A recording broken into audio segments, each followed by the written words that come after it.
So let me ask you, what is the most frustrating thing that you would ever go through when it comes to caregiving? My mind was blown when I figured out what my frustration point was. How to get my mom to bathe. That's what we're going to discuss on this next episode of Chatting It Up with CJ. Hopefully you're doing well. I hope you're having a great start of the holiday season. I want to discuss something that wasn't so great with caregiving. But you know what? I think everybody goes through this, because if there's one thing that I've learned, every single new caregiver that I've ever had an encounter with said the same thing. How do I get my loved one to get into the shower, take a bath, get clean? It's been weeks. And I was like, oh my gosh. This seems to be the number one problem when they realize that their loved one can't take care of themselves. I'm going to address it. And that's the only thing I plan to address, because I remember the frustration that it caused me. And I can understand the frustration you might be going through.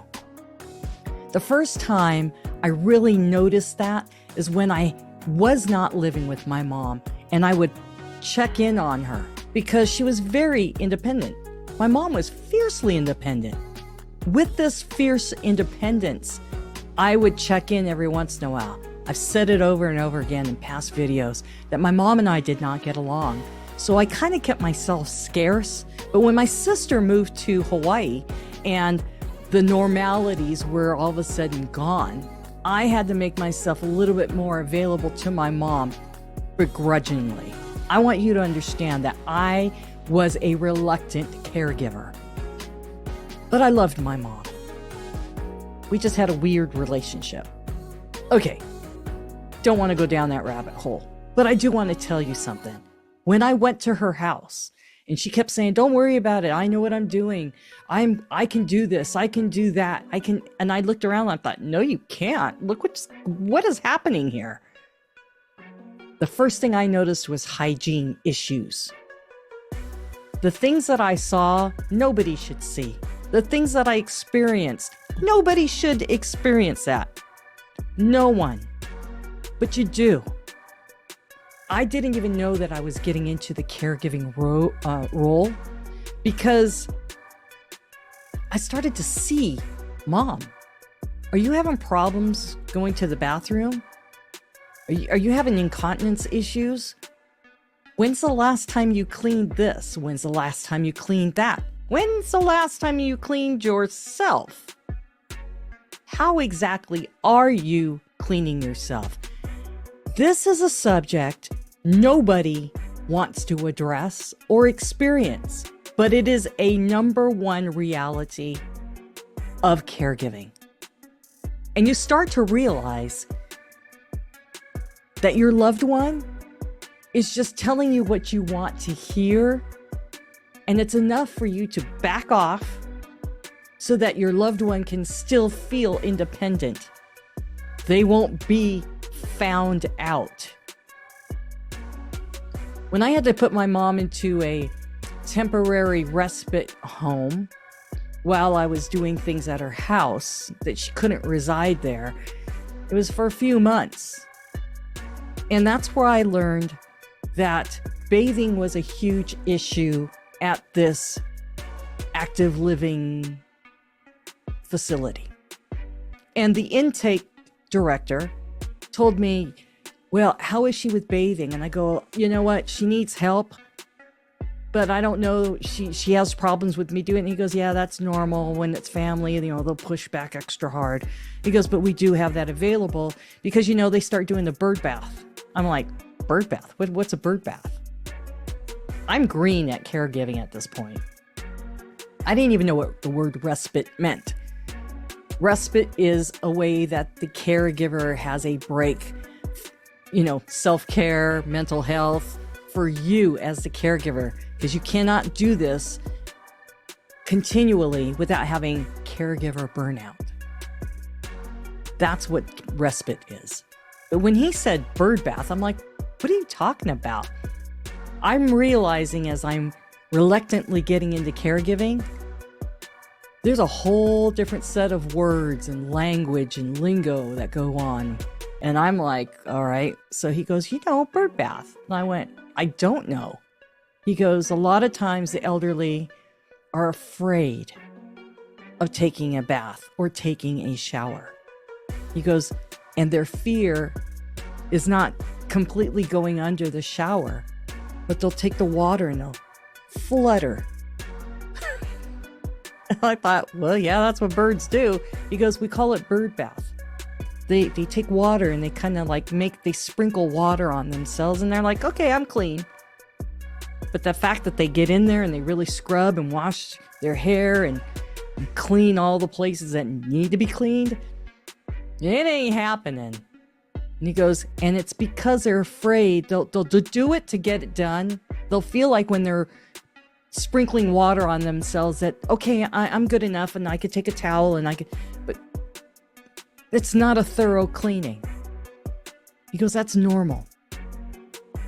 The other part is they have a fear of being in the shower because the fear is of falling. Whether it's in a shower or a bath, their feet don't have traction anymore. They're not confident in the footing of where they're stepping. We know what it's like when we have stability and the ability to function, to do what we need to get done. We're also a whole chunk younger, and our stability and our faculties are a lot better than some of our elderly. It doesn't have to be only with dementia care. It makes it worse with dementia or Alzheimer's or any type of ailment. But when you get older, that is something that is real. And that fear factor determines everything. He goes, so I'm going to suggest, he goes, if you have a shower chair, and I knew what that was, he goes, bring it to the facility, that way they can sit down and we could properly clean them and they'll feel confident as they sit down. When I was at my mom's house, it was really hard because to get my mom onto the chair was hard because it required her to step into her shower and sit on the chair because there was so much fear. My mom would never tell me she was afraid, but you sensed it by the way she was grabbing onto things. That's the other thing too. Because of the way of her fear, I had to put grab bars. Deborah went in and just went to Home Depot or Lowe's or something like that and got handles, maybe 12-inch, 18-inch bars, and put that into the wall in places to get into the shower or maybe around the toilet. We see them in public restrooms. Well, you got to put something around in your house too, because again, it's about the fear factor that you need to do. If you can put a grab bar in the shower, it's all about satisfying the need to eliminate the fear. Something that I learned too is that when I was giving my mom a bath, well, not really a bath, let me change that to a shower. She had a handheld shower, so it was easy for me to, temperature. They're always cold. It was a hard lesson for me to learn because I didn't realize it at the time. But my mom, and I noticed it with my dad, when you get older, you don't have the meat on your bones like you used to. They're always cold. And so temperature was always key. And I always had to tell my mom, look, I'm warming up the water. So by the time you get into the shower, the water will already be warm for you. And it was so important. It was already hard enough that they were cold with the clothing on. But to have them disrobe to get into the shower, It was hard. My mom was afraid. My mom was so afraid that sometimes she would have panic or anxiety seizures. I don't even know. I'm just labeling it that. But my mom would get into such like anxiety mode that she would freeze up. Now try and wash somebody and take care of them when they're starting to have these anxiety attacks and their entire body shuts down. Here I am holding this shower head and I'm washing her up. And then all of a sudden she gets into a anxiety mode where she just tenses up. And then I thought, how am I going to hold my mom up, hold this thing and do that? I can't tell you how many times that happened. It wasn't that often, but it scared the crap out of me because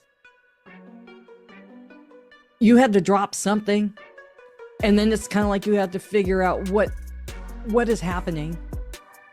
Not only that, if I have to reach for my phone and call 911, my phone is near me, but I'm holding somebody that's soapy and wet, and I don't know what to do. I can't begin to tell you the nightmare of what it was like to bathe them, but it happens. And I want you to be aware of that as a caregiver. I didn't have help. I didn't have extra hands. And you know what else I learned?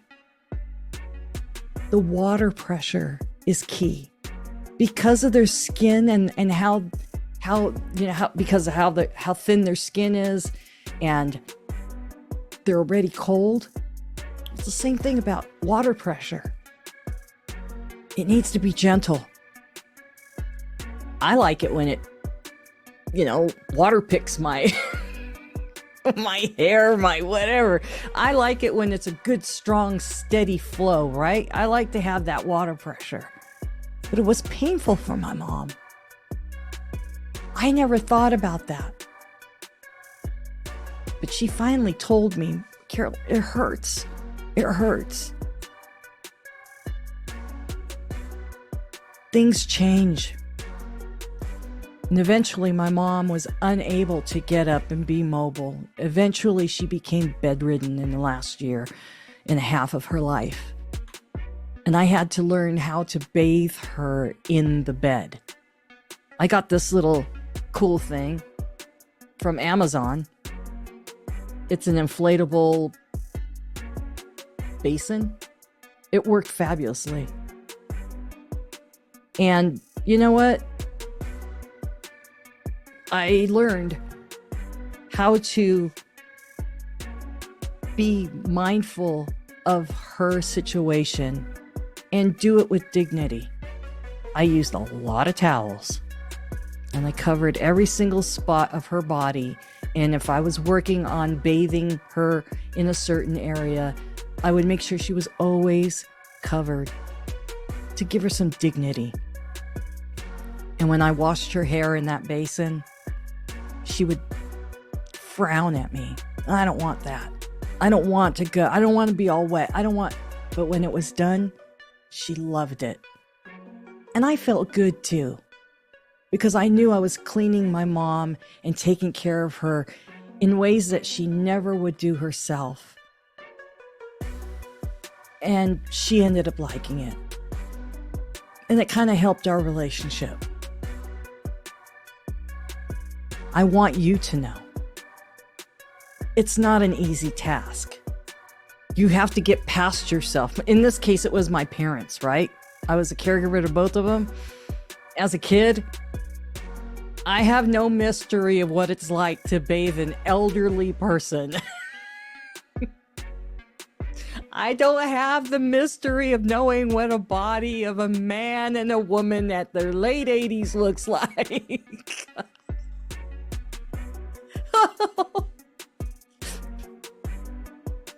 But I'll tell you something. When you get past the awkward stuff, it's a task that you just go through. And I understand nurses and doctors a whole lot more. You can do it. It's hard. I'm not gonna lie. You get into a routine, you'll be fine. And with that, I'm gonna tell you, be blessed. Enjoy the time that you have with your loved one. I'm not saying it's easy, but remember, while you're doing that, you be good to yourself. And I will see you on the next episode. Take care.